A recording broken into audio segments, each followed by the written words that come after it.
In this third and final video, I'm going to leave the theory behind for a while and present some of the work my organisation, RARE, is involved with in Colombia.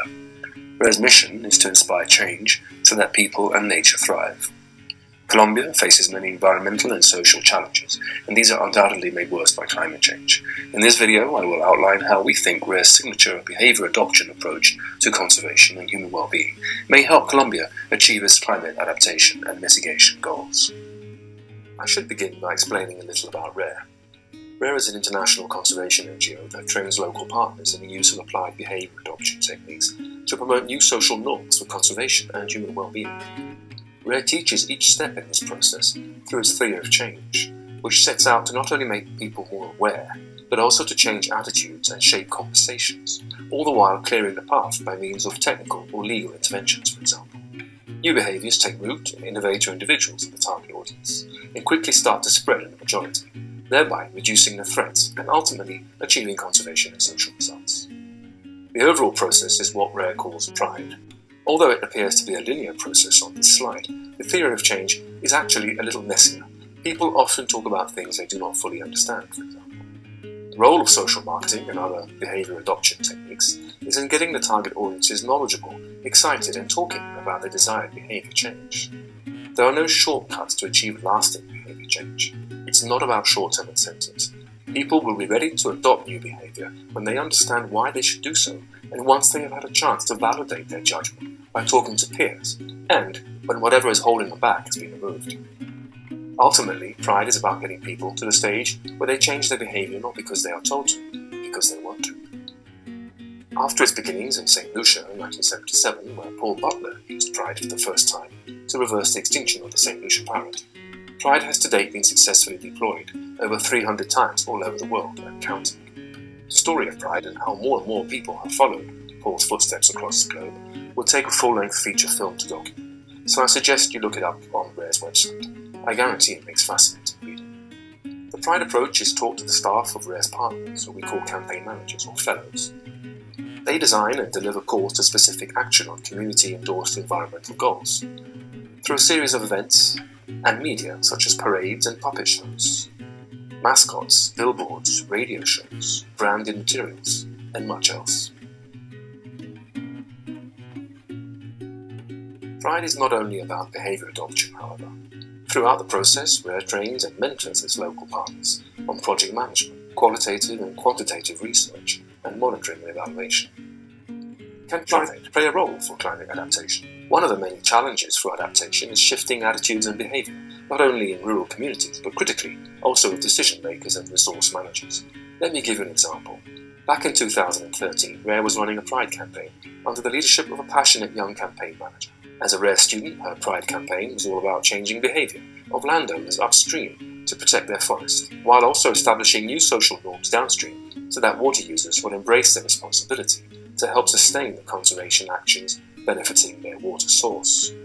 Anyone would think this was difficult enough, and they would be right. However, the campaign manager's main initial challenge was overcoming the reluctance of the local mayor, who, being new to the pride process, viewed her project with some suspicion. However, after months of patient engagement and exposure to her pride campaign, a change became apparent in the attitude of the mayor. By instilling a sense of pride in her community and the mayor himself, the campaign manager reversed the tables. The mayor became her foremost ally and never missed a campaign activity. Here is the same mayor enthusiastically signing the first of many conservation agreements with a farmer. To this day, the campaign manager continues to generate impact, long after RARE's departure. Potentially, pride can quickly and directly influence policy and governance. Pride community mobilization is built on transparency, of commitment and resource use, which directly addresses the problem of mistrust, one of the biggest obstacles to programs in which multiple stakeholders seek to have collective impact. I'll be going back to the subject of trust a little later on in this video. At RARE, we believe pride is an effective way to achieve community-based climate adaptation. We view pride as a catalyst that accelerates behaviour adoption and makes change durable. One of RARE's global solutions is to use pride to accelerate existing efforts for integrated water management. This consists of galvanizing sustainable behaviour adoption in watersheds that are key providers of water and many other ecosystem services for millions of people, as well as for resident wildlife. After 6 years piloting the water program in several Latin American countries, RARE has chosen Colombia to take it to scale. There are several good reasons why Colombia is a good choice. Not only does it have extraordinary biological, geographical and cultural diversity, but it is also a progressive country in the region, seeking a way forward after decades of civil strife and obstructive paramilitary activity. Colombia is also highly vulnerable to climate change, and nowhere is this more apparent than in the Andean watersheds, water, as always, being the prime concern. 90% of the national emergencies reported in Colombia between 1998 and 2011 were water-related. And it's not just the Andes. Along the Caribbean coast, sea level rise has been measured at a rate of 3.5 millimeters per year. Agricultural practices in the highlands also affect the lowlands, and of course climate change makes it all worse. For example, coastal cities such as Cartagena, famous for its exposure to pirate raids throughout the 18th century, are now battling to deal with increasing sedimentation problems caused by soil erosion from upstream deforestation. Such threats are all exacerbated by extreme climate events, such as unseasonable floods, in turn made worse by unpredictable swings of the El Niño and La Niña oscillations. It is painfully clear to Colombians, especially those most mired in poverty, that climate change is already happening, and fast. There is also hope, though. Colombia has made ambitious international commitments to addressing climate change. An interesting opportunity lies in the ongoing peace process, as the country's painful history of armed conflict gives way to participatory and cross-sectorial nation rebuilding, a pillar of which is land use reforms that explicitly seek sustainability and resilience. A central part of this strategy is climate adaptation. This is not the place for me to go into any depth into Colombia's intended national contribution to mitigating and adapting to climate change. All of this information is easily found online. However, there are two interesting points I wish to make that are directly relevant to RARE's approach in watersheds. One is that the majority of Colombia's greenhouse gas emissions actually come from the very sector RARE's program works with, namely productive land use in the Andes, in other words, farmers, coffee growers, cattle ranchers, etc. This same sector is also the one that stands to gain a lot from the ongoing peace process I mentioned earlier, because part of that process is to systematically establish sustainable land use practices. This is important notably for returning landowners originally displaced by the guerrilla forces, and also as a means of regulating the land use of opportunistic settlers. As in all programs of change, however, the question is exactly how all these wonderful changes will actually happen. What will it take for cattle ranchers or coffee growers with generations of traditional land use practices behind them to suddenly adopt new sustainable practices? RARE and its Colombian partners believe that part of the answer is to spread capacity to mobilize communities for climate adaptation, allowing them to anticipate, reduce damage from, and have early warning of climate-related threats. Through multiple pride campaigns, social marketing can be mobilized to move minds, hearts, and conversations towards the adoption of alternative practices that ultimately will strengthen community resilience and bolster local governance, both key ingredients for climate adaptation. The second point that draws our attention is that Colombia is among those countries that are wholeheartedly embracing climate adaptation at all levels of governance. This policy background provides a large part of what we like to call the enabling environment for the desired behaviour change to happen. It clears the path and makes change easier. I think it would be useful at this stage to understand a bit more just what is meant by adaptation, using Colombia as an example. Colombia has chosen to consider adaptation under two parallel yet complementary lenses: community-based adaptation and ecosystem-based adaptation. To Colombia's National Adaptation Plan, there are 5 key principles driving community-based adaptation. Adaptation is local, is a means to poverty reduction. It empowers communities to nurture sustainability. And by linking communities with local administration, we can galvanize adaptation actions. This last point cannot be emphasized enough. One of the weaknesses observed in climate adaptation actions in many parts of the world is the disconnection between local needs and centralized decision-making. Governments tend to assume, rather than find out, what local people actually need. Let's just go back to the point about sustainability and empowering local communities. For people to be empowered, 2 basic things need to happen. Community leaders need to have management capacity, and the rest of the community also needs to make itself heard.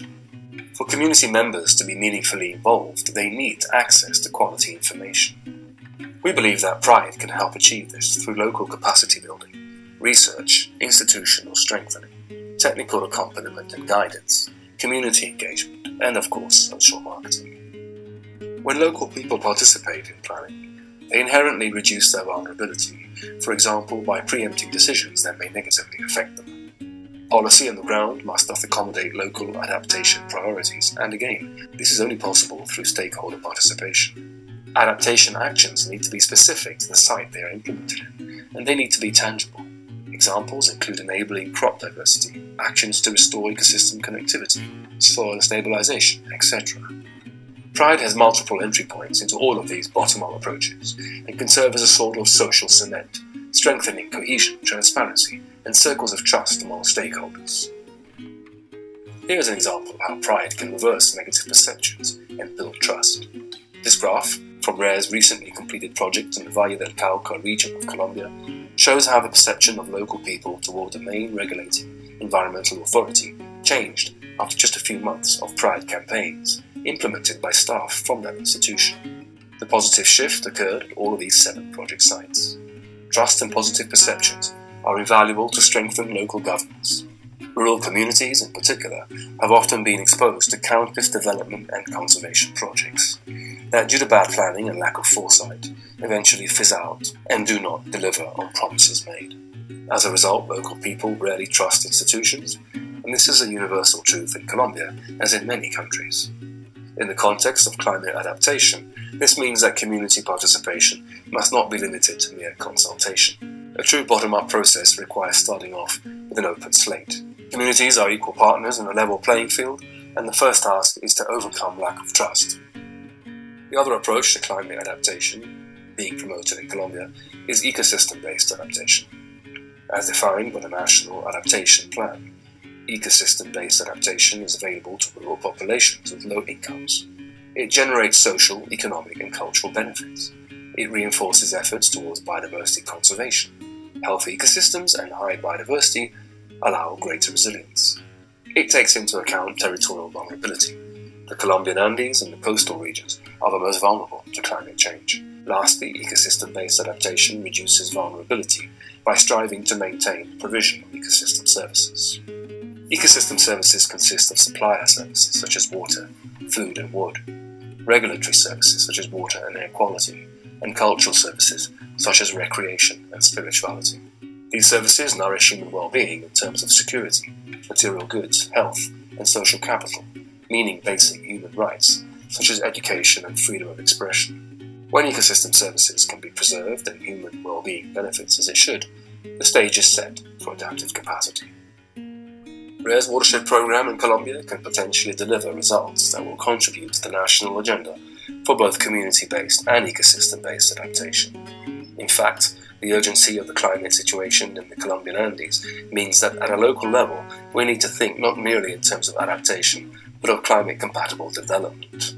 In the words of Pippa Halings, RARE's climate change consultant, well-targeted investments in people and nature can optimize adaptation, mitigation, and sustainable development goals while delivering community-based solutions to watershed management. By facilitating behavior change of resource users and watersheds, RARE's program thus is able to contribute to ecological and social resilience, food and water security, mitigation, and eventually carbon capture. To conclude, I would like to leave you with my top 6 takeaways from the AGWA climate adaptation course I attended. Livelihood diversification is a central feature of adaptation, but support through institutions and policy is needed for long-term sustainability. Social networks and relationships are fundamental for adaptive capacity. Cultural norms affect people's adaptive behavior, and despite being deeply rooted, cultural norms can adapt. Good governance is fundamental. Adaptation requires striking a balance between short-term priorities and long-term gains. And finally, planning and decision-making at national level must be linked to local needs and knowledge. Colombia's climate agenda, going forward from the Paris COP21, covers all of these principles and more. RARE believes Pride can act as a catalyst to facilitate and accelerate adaptive actions at all of these levels. Thank you for watching these videos. If you have any questions or suggestions, do please drop us an email.